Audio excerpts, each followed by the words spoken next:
भाई साहब, डिस्कवरी वालों ने ऑपरेशन सिंदूर पर बस एक डॉक्यूमेंट्री नहीं बनाई है, पाकिस्तान और हमारे कुछ ऑपोजिशन के नेताओं के 1 साल पुराने नैरेटिव का पोस्टमार्टम कर दिया है। His intention is the fight against terror will only be over till the last terrorist is eliminated. The Prime Minister said, वो जमीन में हो, आसमान में हो, पाताल में हो, जहां भी, we will go after them. क्योंकि पिछले 1 साल से हमको क्या बताया जा रहा था? पाकिस्तान कह रहा था कि हमने भारत को घुटनों पर ला दिया है। राहुल गांधी कह रहे थे कि हमारे सोल्जर्स को हाथ पीछे बांधकर भेजा गया है वापस। You tied their hands behind their back. Akhilesh Yadav ने ऑपरेशन सिंदूर को इंटेलिजेंस फेलियर का सिंबल बता दिया था। सच तो यह है कि ऑपरेशन सिंदूर का होना ही सरकार की विफलता का प्रतीक है। और हमारे ट्रम्प भाई साहब सीज फायर का क्रेडिट ऐसे लेते हुए घूम रहे थे जैसे 10 मई को डीजीएमओ से फोन पर बात नहीं की थी उन लोगों ने, बल्कि व्हाइट हाउस का कस्टमर केयर चल रहा था। Pakistan and India would have been a nuclear war. 35 million people said the Prime Minister of Pakistan would have died if it were not for my involvement. लेकिन अब discovery की declassified operation Sindoor में Ajit Doval, CDS Anil Chauhan, army chief, air chief, air force chief, navy chief, DGMO और operation से जुड़े हुए officers खुद camera के सामने बैठकर उन 88 घंटों के भीतर कई ऐसी बातें बता रहे हैं जो अभी तक पब्लिक डोमेन में थी ही नहीं। एंड बिलीव मी, पाकिस्तान से ज्यादा ये डॉक्यूमेंट्री उन लोगों को अनकंफर्टेबल करेगी जिन्हें ऑपरेशन सिंदूर के समय भी सबसे ज्यादा मिर्ची लग रही थी। 22 अप्रैल 2025 को पहलगाम में टेररिस्ट ने टूरिस्ट को निशाना बनाया था और लोगों से उनका धर्म पूछकर गोलियां मारी थी। इस हमले में 25 इंडियंस और एक नेपाली सिटीजन की जान चली गई थी। उस समय नरेंद्र मोदी सऊदी अरेबिया के जिद्दा में स्टेट विजिट पर थे, जहां उनकी सऊदी क्राउन प्रिंस मोहम्मद बिन सलमान के साथ मीटिंग शेड्यूल थी। अब अटैक की खबर मिलते ही मोदी ने अपना सऊदी विजिट बीच में ही कट शॉर्ट किया और 23 अप्रैल की सुबह भारत वापस आ गए। और अब डॉक्यूमेंट्री में अजीत डोवाल पहली बार बताते हैं कि मोदी के दिल्ली लैंड करते ही एयरपोर्ट पर क्या हुआ। फॉरेन सेक्रेटरी विक्रम मिस्री उन्हें रिसीव करने आए थे और एयरपोर्ट पर ही अजीत डोवाल, एस जयशंकर और सीनियर ऑफिशियल्स के साथ मीटिंग शुरू हो गई थी। नरेंद्र मोदी ने पहले पूरा इंसिडेंट और अवेलेबल फैक्ट्स को समझा और फिर डोवाल से उनका पहला सवाल था कि who has done it? And then his first question to me is, who has done it? Who is responsible? We should be very clear who the perpetrators are. I want it immediately. इसके बाद मोदी ने response को लेकर बहुत साफ instructions दिए। Doval documentary के अंदर बताते हैं कि उनका मैसेज साफ था कि टेररिस्ट जमीन में हो, आसमान में हो, पाताल में हो, जहां पर भी हो, विल गो आफ्टर देम। यानी कि डायरेक्शन क्लियर थी कि सिर्फ ट्रिगर दबाने वालों तक नहीं रुकना है, बल्कि अटैक के पीछे कौन है, कहां बैठा हुआ है और उसका पूरा इंफ्रास्ट्रक्चर कहां मौजूद है उसको भी आइडेंटिफाई करना है। और यही काम इंटेलिजेंस एजेंसीज को दिया गया।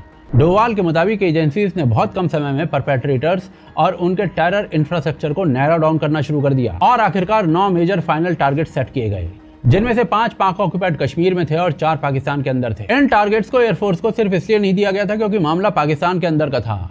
डॉक्यूमेंट्री में बताया गया कि टारगेट्स बड़े थे, डिस्टेंस ज्यादा था और इसीलिए कलेक्टिवली डिसाइड किया गया कि मेन स्ट्राइक जो है वो एयरफोर्स करेगी। लेकिन भारत सिर्फ अटैक्स की तैयारी नहीं कर रहा था। प्लानर्स पहले से मानकर चल रहे थे कि स्ट्राइक के बाद पाकिस्तानी ड्रोन्स और मिसाइल्स रिटेलिएशन करेंगे। इसीलिए लॉन्च से पहले ही एयर डिफेंस ग्रिड एक्टिवेट कर दिया गया था, इलेक्ट्रॉनिक वॉरफेयर ग्रिड तैयार था और ऑपरेशन रिहर्सल्स जो थे वो कंप्लीट हो चुके थे। सभी सिस्टम्स पर एग्जैक्टली सेम टाइम सिंक्रोनाइज किया गया और 7 मई की रात को जैसे ही घड़ी पर 1:05 हुए, ऑपरेशन सिंदूर शुरू हो गया। कमांडर्स के मुताबिक पूरी फर्स्ट वेव स्ट्राइक जो थी वो प्लान सीक्वेंस में की गई और शुरुआती ऑब्जेक्टिव सिर्फ एक था, यानी टेररिस्ट कैंप्स को उड़ाना। पाकिस्तान आर्मी के बेसिस को इंटेंशनली नहीं छुआ गया, सिविलियन पॉपुलेशन को डेलिबरेटली अवॉइड किया गया और ऑफिशियल इंडियन एस्टिमेट के मुताबिक इन टेरर स्ट्राइक्स के अंदर 100 से ज्यादा टेररिस्ट मारे गए। लेकिन पाकिस्तान ने इस चीज को समझने की बजाय मिलिट्री रिटेलिएशन शुरू कर दिया। डॉक्यूमेंट्री में इंडियन कमांडर्स एक बहुत इंपॉर्टेंट डिटेल बताते हैं कि जैसे ही एलओसी पर प्रेशर बढ़ाया गया, वैसे ही पाकिस्तानी शेलिंग जो थी वो सिविलियन एरियाज में और रिलीजियस साइट्स पर होने लग गई थी। इंडियन ऑफिशियल डॉक्यूमेंटेशन के हिसाब से शंभू टेम्पल्स, पुंछ का गुरुद्वारा और क्रिश्चियन साइट्स जो थी उनके ऊपर भी पाकिस्तानियों ने अटैक किया था। बेसिकली जब हमने टेरर साइट्स को हिट किया, उन्होंने सिविलियंस को हिट किया और इसके बाद भी इंडियन साइड डिफेंसिव मोड में नहीं बैठी।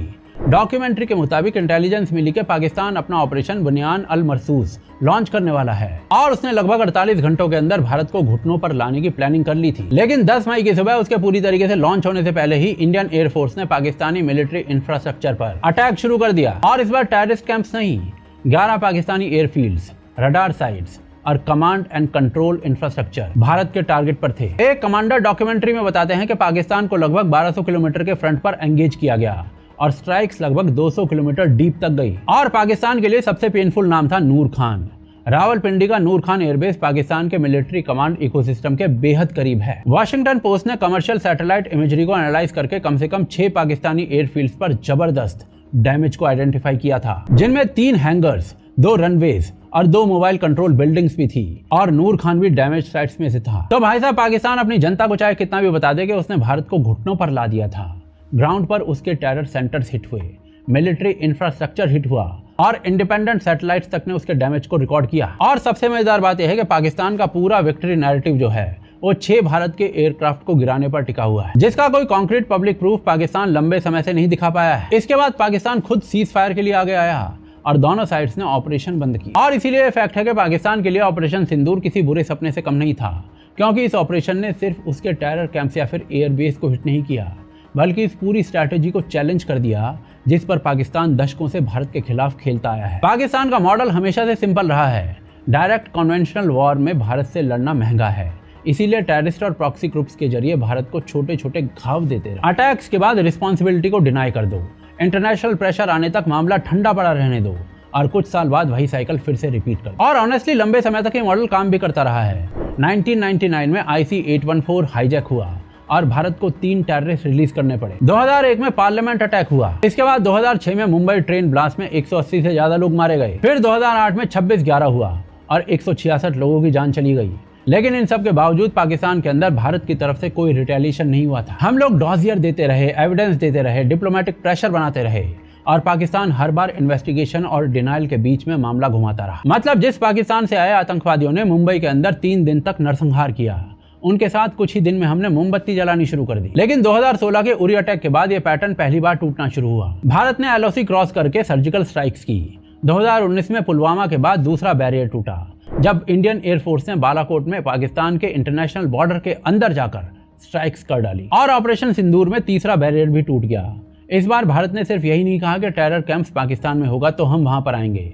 भारत ने साफ कर दिया कि अगर पाकिस्तानी आर्मी उस टेरर इंफ्रा को प्रोटेक्ट करने के लिए कॉन्फ्लिक्ट में उतरेगी तो पाकिस्तानी आर्मी का इंफ्रास्ट्रक्चर भी सेफ नहीं रहेगा। और यही कारण है कि ऑपरेशन सिंदूर के बाद गवर्नमेंट ने सिर्फ इसको एक सक्सेसफुल मिशन बोलकर छोड़ नहीं दिया है।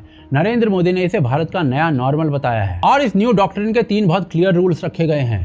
पहला है डिसाइसिव रिटेलिएशन। अब फ्यूचर में भारत पर टेरर अटैक होता है तो रिस्पॉन्स सिर्फ डिप्लोमेटिक नोट, डॉजियर या फिर इंटरनेशनल अपील तक लिमिटेड नहीं रहेगा। गवर्नमेंट की स्टेटेड पोजीशन है कि भारत अपने तरीके से, अपनी टर्म्स पर, अपने चुने हुए टाइम पर जवाब देगा। दूसरा यह है कि न्यूक्लियर ब्लैकमेल जो है वो ऑटोमेटिक शील्ड नहीं है।